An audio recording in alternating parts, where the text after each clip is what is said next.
हम इसका स्वागत करते हैं, हृदय से स्वागत करते हैं।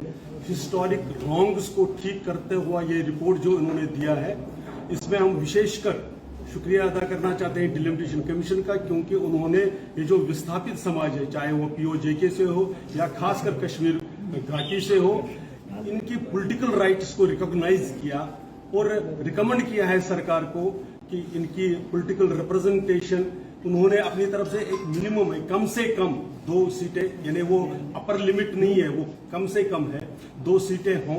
इस तरह से उन्होंने जो रिकमेंडेशन किए, इसके लिए हम उनका आभार व्यक्त करते हैं। We are really thankful to the commission, all the members of the commission, और जिन्होंने इसके पीछे काम किया है। हम सरकार का भी बहुत शुक्रिया आभार व्यक्त करना चाहते हैं, जिन्होंने कमीशन को पहली बार जम्मू कश्मीर में फ्री और फेयर तरीके से, ट्रांसपेरेंट तरीके से काम करने का अवसर दिया। और हम देख रहे हैं कि जम्मू कश्मीर के हर उस अंडर प्रिविलेज्ड डिप्राइव्ड सेक्शन को इसमें रिप्रेजेंटेशन के लिए स्कोप मिला है। लोगों की बातें सुनकर जो ऐतिहासिक तरीके से जम्मू कश्मीर में गलतियां हो रही थी और डिनाई किया गया था पॉलिटिकल रिप्रेजेंटेशन लोगों को, इसको इस डिलिमिटेशन कमीशन के फाइनल ऑर्डर ने ठीक किया है। आपको ध्यान दिला दें कि कश्मीर घाटी में भी जो हम रिलीजियस माइनॉरिटीज थी, जब 1951 में यहां पर चुनाव हुआ था तो हमारे 4 रिप्रेजेंटेटिव्स हुआ करते थे। धीरे धीरे करके कॉन्स्टिट्यूएंसीज को और पॉलिटिकली इस तरह से मार्जिनलाइज किया गया कि 2009 आते आते हमारा एक भी रिप्रेजेंटेटिव असेंबली में नहीं पहुंच पाया और ना ही कोई संभावना है।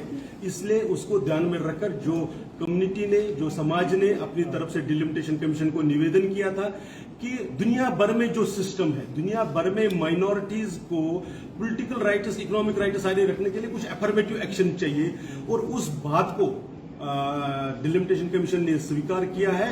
और चूंकि उनके दायरे इख्तियार से जो बात बाहर थी, इसलिए उन्होंने रिकमेंडेशंस की है। हम उसका हृदय से आभार व्यक्त करते हैं और आशा करते हैं कि चुनाव होने से पहले जो गृह मंत्रालय या जो संबंधित अधिकारी है वो इस रिकमेंडेशंस को एक्सेप्ट करते हुए और इसको अमली जामा पहनाएंगे, कानूनी जामा पहनाएंगे, ताकि ये जो हमारा समाज है, विस्थापित समाज है, जिसको विस्थापन की पीड़ा झेलनी पड़ी, जिनोसाइड का जो विक्टिम हुआ है, उसको पॉलिटिकल रिप्रेजेंट वो अपनी बात खुद कह सके।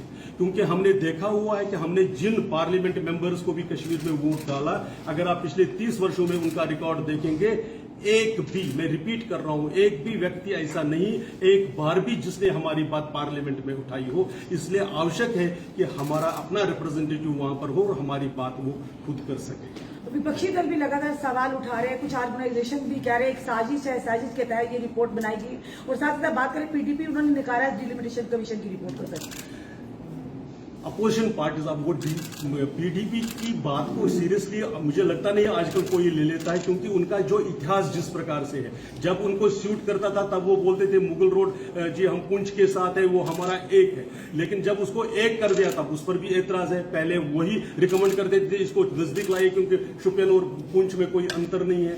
इसी प्रकार से आप पॉलिटिकल रिप्रेजेंटेशन को भी देख लीजिए, वो ऑन रिकॉर्ड है। उन्होंने बाकी सारी बातों को ध्यान में रखते हुए जो पिछला डिलिमिटेशन यहां पर हुआ उसमें भी उनका रोल, चाहे वो PDP के होते हुए या PDP से पहले जिस अवतार में वो कांग्रेस पार्टी में रहते थे, तो कैसे जस्टिफाई कर सकते थे कि आपने 1951 में यहां पर सेंसस नहीं होने दिया और कश्मीर घाटी को आपने 43 सीटें दी और जम्मू को केवल 30 सीटें दी। फिर जब लोगों ने शोर किया, आपने 1 सीट घटाई, वो भी कहां से घटाई, आपने कुपवारा से घटाकर और जम्मू को 31 कर दिया। और वो जो 31st सीट थी वो कहां पर बनाई? फिर आपने अपनी मर्जी से, तो अपनी मर्जी से जो वो काम करते थे, इस बार उनकी मर्जी से नहीं हुआ। इसलिए आप देखेंगे कि इन अपोजिशन पार्टीज को सिर्फ इमोटिव और डिविसिव इश्यूज को लेकर इसको नकारने की बात है। बेसिक प्रॉब्लम ये है कि वो पॉलिटिकली इरेलेवेंट हो रहे हैं और लोग, कॉमन मैन, मेजॉरिटी कम्युनिटी, चाहे वो कश्मीर की हो चाहे जम्मू की हो, वो एम्पावर हो रही है। इससे उनको दिक्कत है।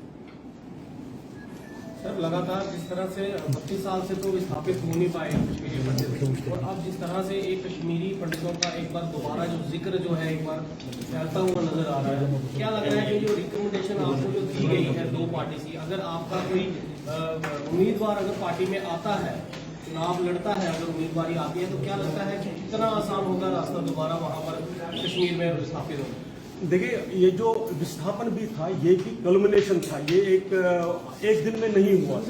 आपने 1947 से ऐसी पॉलिसीज यहाँ पर लागू करवाई थी, हम धीरे धीरे करके मार्जिनलाइज होते गए और आखिर में बाहर हो गए।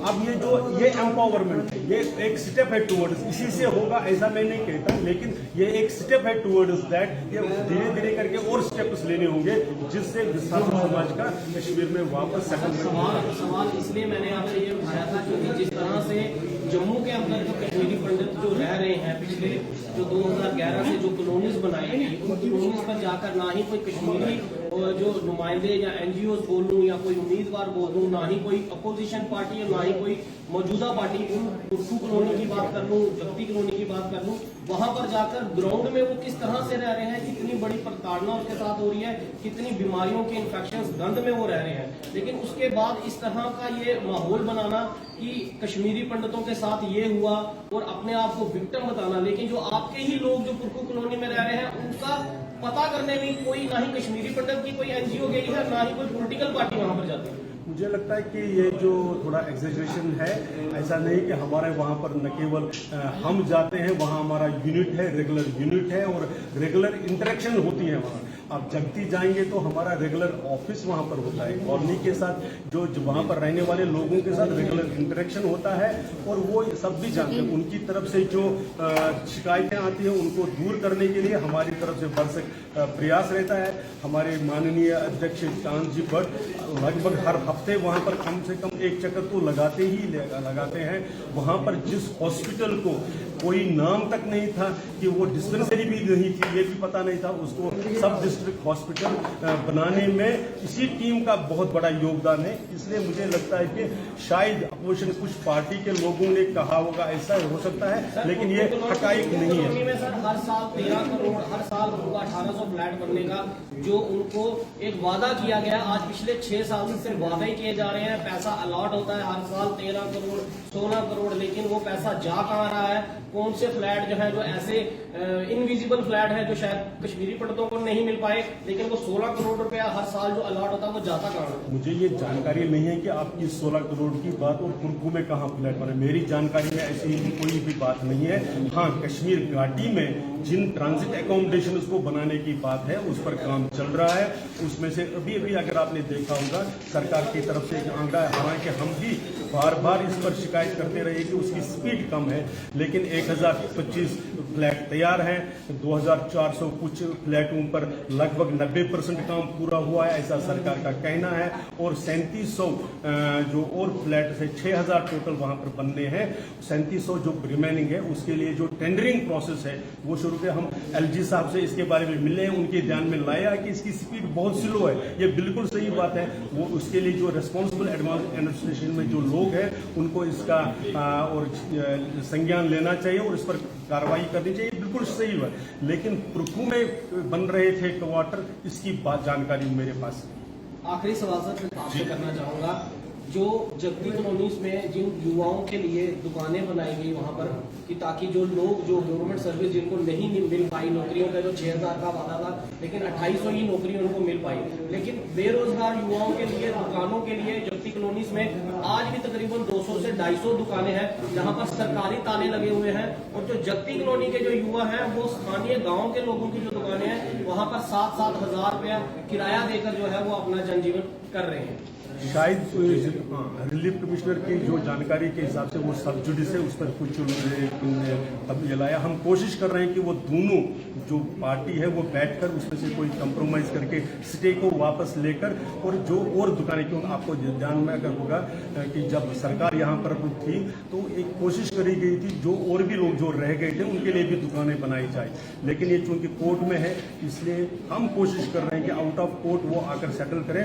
और जिनको मिलनी है पहले उनको तो ये दुकानें बनी है वो तो अलॉट हो और जो बाकियों को चाहिए उसके लिए और बने। ये बिल्कुल सही बात है। सर, जगती में रोड्स की खस्ता हालत को लेकर आप क्या कहना चाहेंगे?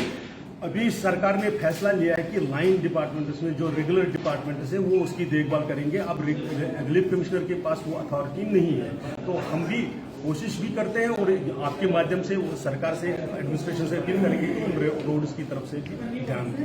सर वहाँ की रोड्स की हालत बारिशों के दौरान बहुत ज्यादा खराब हो जाती है, बिल्कुल, जिसकी वजह निश्चित से रूप से। जनजीवन खराब हो जाता है। जी उसको बिल्कुल ध्यान देने की जरूरत है, उनको रिपेयर करने की जरूरत है। उसको जिस प्रकार से सारे जम्मू कश्मीर में रोड उसको बनाया जा रहा है, उसी प्रकार के जगती के रोड उसको भी बनाना चाहिए। हमारा आपके माध्यम से भी, हम वैसे मिलकर भी बोलते हैं, आपके माध्यम से भी एडमिनिस्ट्रेटिव जो कंसर्न्ड ऑफिसर्स हैं उनसे अपील है कि इसकी तरफ खास